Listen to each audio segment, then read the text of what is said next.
John Fisher. Maybe you've heard me on the CBC, reporting different activities and sometimes my own experiences.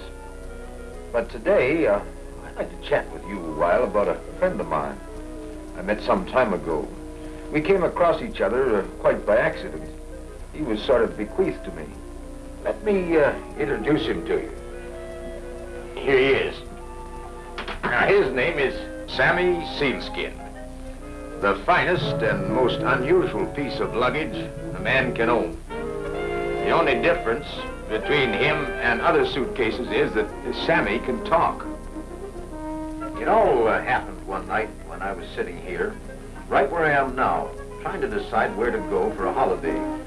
There were several travel folders scattered about the room through which I had been casually leafing, but somehow I just couldn't make up my mind where to go. And I was about to take a travel folder on Newfoundland and add it to the rejected pile when from somewhere around the room I heard a voice saying, "Hey, wait a minute, mister, don't throw that away. Newfoundland, that's a place worth considering." Yeah, it was Sammy speaking. The voice came from Sammy, our old friend. And I thought at first that I was imagining it too. But I told you, Sammy is a most unusual suitcase. But let me tell you, what Sammy related to me that night about his visit to the island of Newfoundland. The story began some time ago when Sammy was placed in a department store window. He was spanking new, genuine, polished sealskin, made in Canada and all that, and he was selling for $65.50 plus sales tax. Now, you'd think that that'd be enough to make any normal suitcase happy, wouldn't you? But not Sammy. He wanted to get out and see something of the world, maybe visit Florida or Bermuda. Often he complained out loud. You'd think someone would want a genuine sealskin suitcase now, wouldn't you? Here's a fellow who looks like he needs a holiday. Ah, he's coming in. And there I go. And so the journey began. Unfortunately, his first brush with the outside world didn't impress him too much. Oh, that did it. I feel like a stuffed turkey. Wonder where we are bound. He was soon to find the answer. At the airport, Sammy bumped into a lady suitcase. Charming. Where's your destination? Read it yourself. It says St. John's. Well, that's where I'm going. By the way, what is NFLD? Newfoundland, of course. The most easterly point of Canada. Oh, no. That's north. I thought we were going south. I can imagine what kind of a holiday this is going to be. In his mind, Sammy visualized Newfoundland as a frozen wasteland, with vast stretches of ice and barren trees and snow piled high, and people continually bundled in furs to protect them from the biting winds. But Sammy was wrong. If he could have looked into the future, he would have discarded his fur coat for a bathing suit. And in place of frozen ice and snow, Sammy would have seen modern swimming pools and splashing lovelies. But that's getting ahead of the story.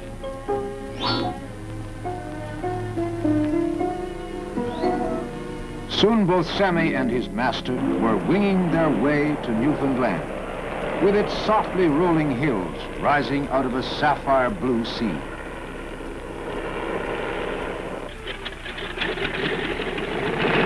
After a touchdown at Gander, often called the crossroads of the world, the plane landed at Torbay Airport, just outside the capital city of St. John's. Brilliant sunshine and a gentle sea breeze greeted passengers as they alighted from the airplane. Here, Sammy got himself involved in a little incident.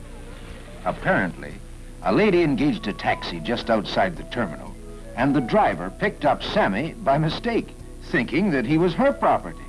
Then along came his owner. Quite a mix-up. Well, anyway, it finally came out all right, and everyone was happy, especially our tourist friend, who seemed much more interested in the lady than his luggage. After a rather confusing arrival, it was a pleasure to reach the modern Newfoundland Hotel with its splendid views of the city. With scenery much too inviting for an amateur photographer to resist, it didn't take long for our friend to get out and have a look around. The oldest city in North America, St. John's, has many interesting landmarks. Among them, the Newfoundland War Memorial. On this same spot, Sir Humphrey Gilbert took possession of the island in 1583 for the first Elizabeth of England.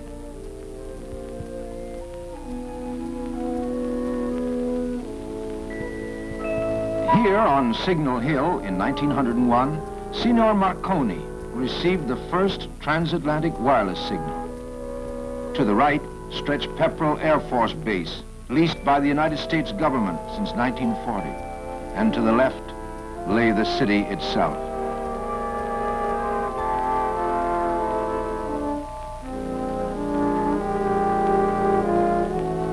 A very friendly relationship has grown steadily between the Newfoundlanders and the U.S. forces. At Colonial Building, the seat of the Newfoundland government, a group of United States airmen watched the traditional ceremony of the opening of the Newfoundland legislature. The Newfoundland policeman looks a great deal like the English Bobby. Of course, for many hundreds of years, this island was Britain's oldest colony. Later, an independent dominion, and only since 1949, Canada's newest province. Sammy the Suitcase remembered that the camera was very proud to have captured this colorful ceremony.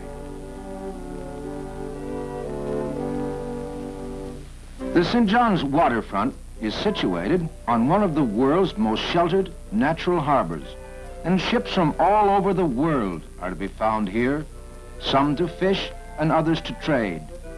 Wandering along the quays, there's much to explore and absorb from this outstandingly nautical atmosphere. Artists have traveled thousands of miles to set up their easels here and paint enchanting harbor scenes, much like those that inspired such great masters as Bruegel, Turner, and Lorraine. The Alcock Brown Memorial commemorates the first transatlantic airplane flight, which originated here in 1919. A vacation wouldn't be complete without a game of golf. Ballyhaley Golf and Country Club at St. John's has one of the finest 18-hole courses in North America. Here, perhaps the most romantic incident for the whole trip occurred. The golf clubs couldn't wait to get back to the hotel to relate what happened. They said it was love at first sight. And let me tell you about it. When our friend arrived at the golf course, he noticed that one of the girls playing there looked very familiar. And of course, it turned out to be the lady from the luggage mix-up. And before anyone knew quite what was happening, Charles and Tony had decided to see the island together. First, they agreed on a good old-fashioned picnic with fresh Newfoundland lobster as the main dish. Lobster, like so many other fish delicacies, halibut, capelin, rosefish, trout, and cod, are found in abundance here. So they got one fresh from the sea, and they popped him into the pot.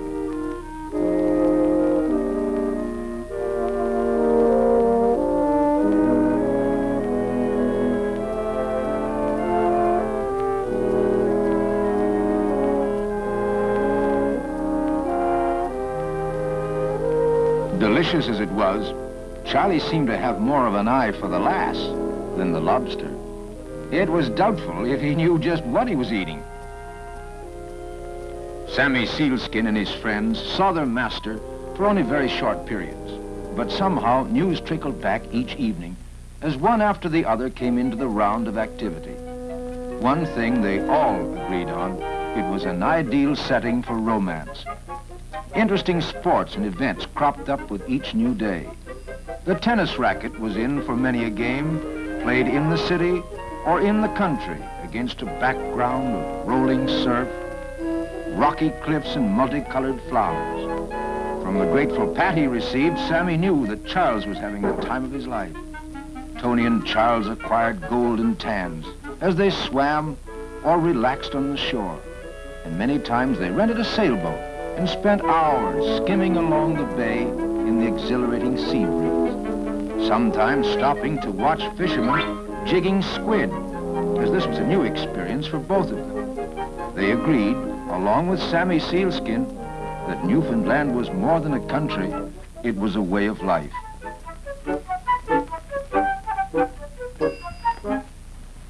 Returned to the hotel one day, hot and tired from constant clicking.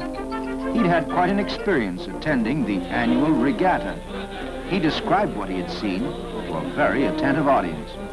Regatta Day is a big event in the lives of Newfoundlanders, a time when they gather around a lake called Kitty Vitty for boat races, games of chance and prizes amid a general holiday atmosphere.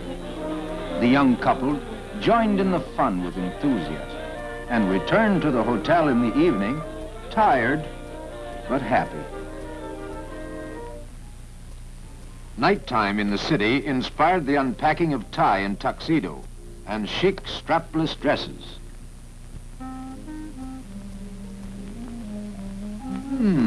Charming. With a choice of nightclubs or intimate bars, in either the old world atmosphere which Newfoundlanders have preserved, or the very modern which they have cultivated, visitors can find much to entertain them.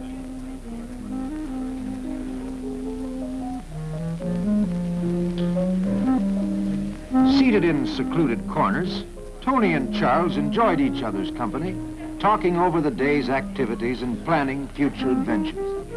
Each had ideas of what he or she wanted to see and do.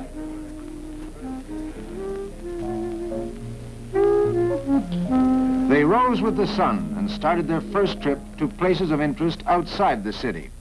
Sammy Sealskin, the fishing tackle, and their friends were all cozily tucked away in the luggage compartment of the car, and off they went to explore new fields.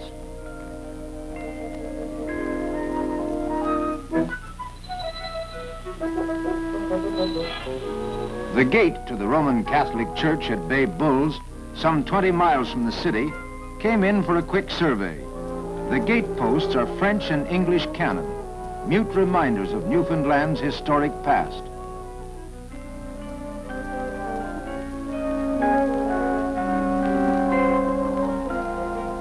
Charles and Tony found it well worth the effort to climb the gentle, furrowed green hills of Fairyland to get a full view of the verdant countryside.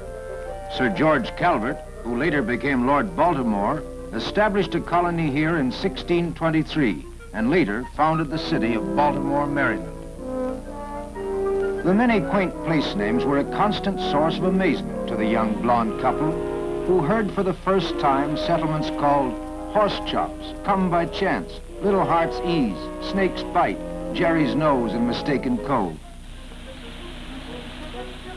At Heart's Content, they stopped to admire a memorial which had been erected to the first successful landings of the Atlantic cable in 1866, thus connecting the old world with the new.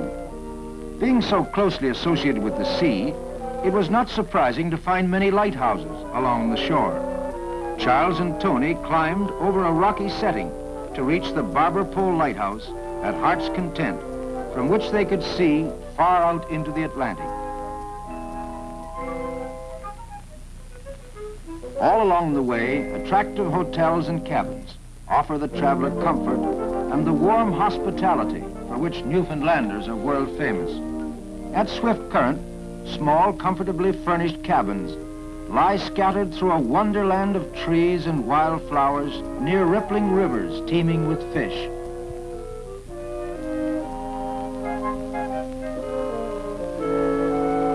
Here it was off with restricting clothes and into something comfortable for a canoe trip on the river.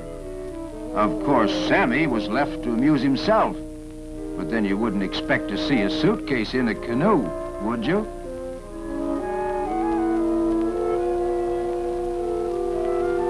At Grand Falls in central Newfoundland, the couple admired the gigantic machines of the huge pulp and paper company.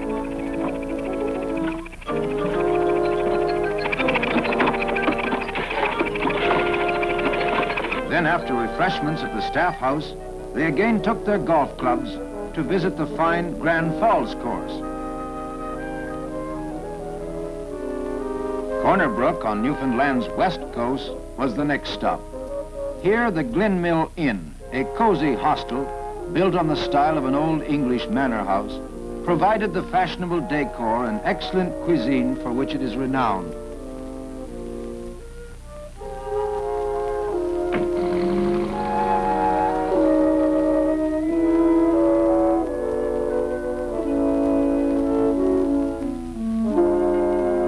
From a high vantage point overlooking the town, the couple also admired the charming homes so artistically landscaped, and the huge factories and stockpiles of the world's largest pulp and paper mill.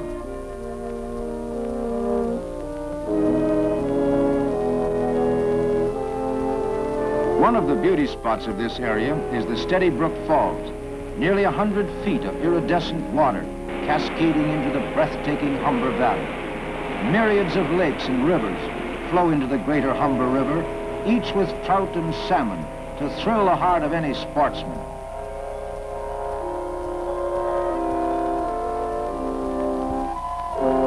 Fly casting near Shellbird Island, where the world-famous Newfoundland salmon await the ardent fisherman, Charles had very little luck.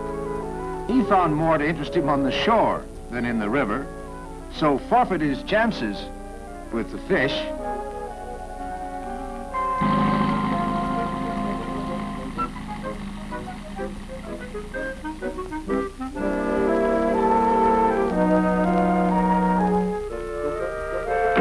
There was such a variety of scenic splendor, the camera was in constant action. Charles even found a horse willing to pose for him. The road from Bond Bay to Trout River displayed fascinating mountains in grays and purples sweeping down to the sea. Here they almost expected to see Hopalong Cassidy or the Lone Ranger on their horses, silhouetted against the western-like skyline as they galloped off in pursuit of the outlaw. Actually, the only shooting done in these parts is in the moose and caribou season. Then, many eager hunters from all over the North American continent come to Newfoundland.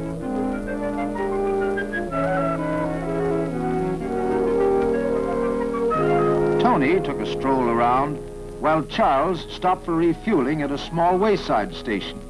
Not the most modern in the world, but probably the only place he could get so much local information with his gasoline. So equipped with all kinds of knowledge, they decided to visit the big falls, where in season, you can often snap a picture of salmon leaping the falls in their drive upstream to spawn.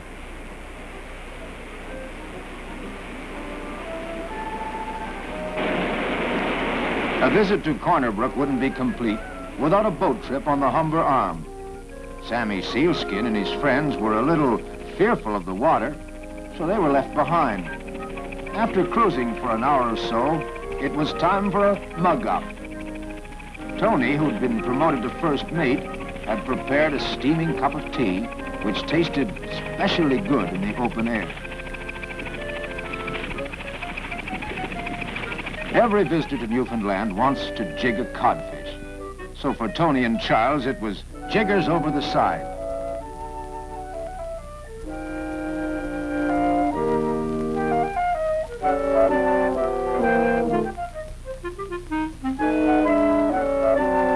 Tony got the first one.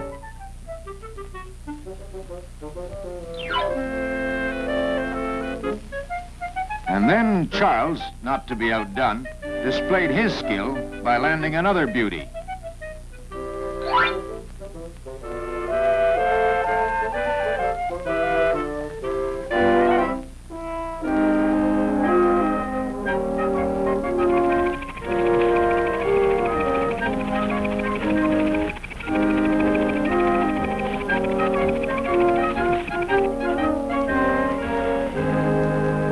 Tony and Charles hated to see the end of their delightful holiday, but it was time to be all aboard for home, with wonderful memories of Newfoundland, an island paradise to those who visit here, providing even romance to a chosen few.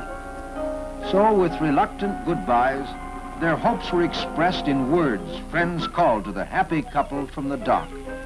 Come back again next year. You're always welcome in Newfoundland. A happy thought, isn't it? Welcome to Newfoundland, and a very genuine one. Well, that's the story that Sammy Sealskin told me. Say, he's looking a little travel-weary, isn't he? But I think I'll take him with me when I next go to Newfoundland, and I'll bet he'll have as much fun as I'm going to. Maybe we'll be seeing you there. So long.